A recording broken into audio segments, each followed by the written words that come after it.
Hey, it's Anthony with Land Title. I wanted to bring you your Denver Metro market update for the month of November. And we've got some interesting stuff here to show you because contrary to kind of what we would see seasonally, we've really seen a shift in our inventory, right? Generally in Q4, you start to see inventory drop off, but we also don't see it in this kind of fashion. It seems like it's shifted a little early. Last year, we obviously saw some different things happening in the market, but because of that slow rise and not this huge increase like we saw in the previous year, right? Market conditions have been fairly similar outside of maybe this weird peak in interest rates we saw in September and October. But what's really happening here is just more stability in the marketplace than we've had before. You can see year over year, the active units are down about 19%. But the big difference is the solds are only down 11%. And what that means is it means that we've really seen a flattening of the market. And it seems like it's a by necessity type of market that we're in today. So if we look at it by inventory, what does that mean? What's 19% mean? Well, it means 1,700 units, and 1,700 units, not all in the same place, right? So it's all trending the same direction, but year over year, we're really seeing, Broomfield, Arapahoe, Adams, Elbert, and Jefferson all kind of trending down quickly, right? But then you've got places like the city of Denver that seems to be hovering around the same inventory level it was before. And so it's definitely a tale of the submarkets, right? When things are shifting and transitioning, they definitely all don't transition at the same pace. So what does that mean for your buyers and sellers? What it means is there's 2 months of inventory on the market. That absolutely could vary neighborhood to neighborhood, but 2 months of inventory is a strong seller's market. Now it's nowhere near where we were in 21, right? But 2 months is real similar to where we were last year. You still could sell homes. It's still going to feel seller favorable in many cases. The big difference is buyers are transitioning in a very different way than before. So, it's taking a little bit longer for these homes to go under contracts. We got to be a little bit more patient with it. They might be experiencing concessions or price drops that we wouldn't have seen before. And we lead over to that just kind of in this segment here where we break it down by price range because obviously, with the cost of money increasing and just the stability we've seen, you're really starting to see where that's affected the market the most. So year over year, the ultra luxury, that 3+ million market has been down by 20% this last month. I wouldn't say that's the trend as a whole, but it's definitely slowed that luxury price point. The 2 to 3 million range has actually had more sales than it did this time last year. So that's exciting to see. Really anything over 800,000 has done remarkably well compared to what we would expect, but that's usually where you would see that cost of money problem. But the big thing is people out buying right now. You're talking necessity buyers, people moving in from out of state, first-time home buyers, divorces, these kind of things. That's really what we're seeing the volume of our business in. And minus 13, 12, 20%, depending on the price bracket, right? So this is really affecting that part of the market, right? That under 800,000 part of the market where the bulk of the transactions are taking place. Now, what that really means is under 800,000, we still have 2 months of inventory. It's still highly competitive in those price points, but it's just not moving as quick.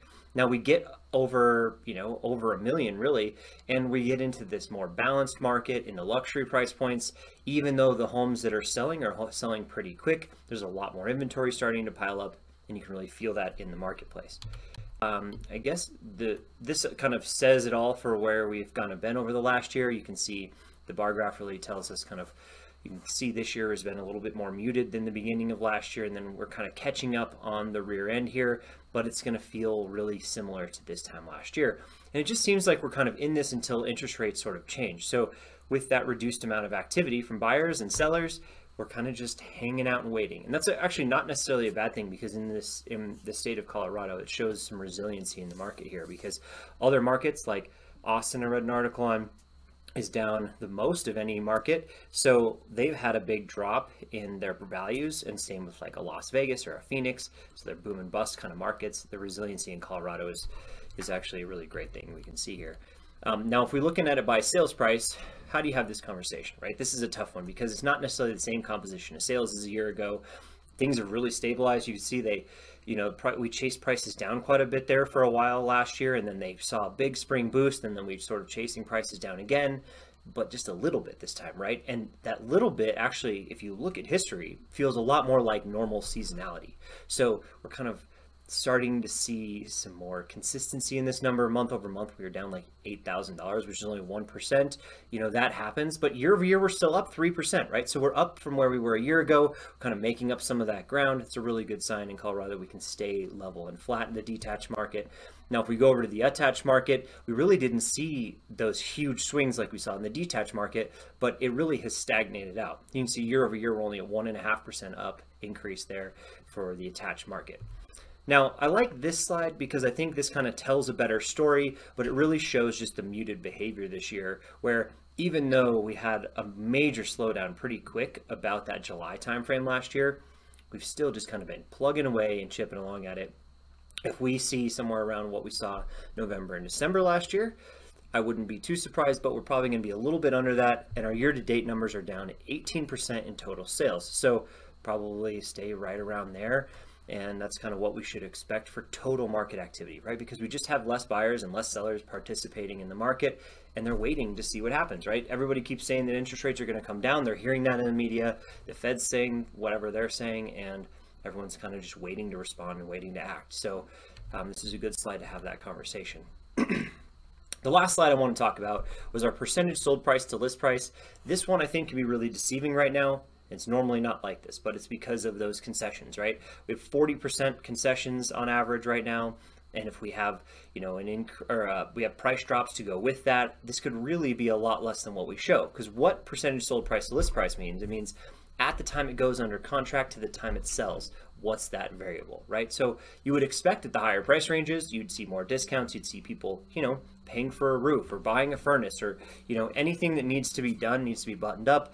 And then at those more competitive price ranges, it should be higher, right? So those more competitive price ranges being the like 500,000 to 800,000 range or 400,000 to 800,000 range, you're seeing close to asking price. But they might be actually putting out offers at asking price or close to asking price and then taking, you know, $10,000 in concessions, right? And that's really common right now. We're seeing that. So this is a little misleading. Make sure you have that ammunition if you're going to use this in conversation with your sellers about setting those expectations.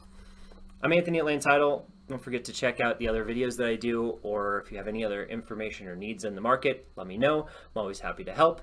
Please like and subscribe to the channel, and I'll catch you on the next video.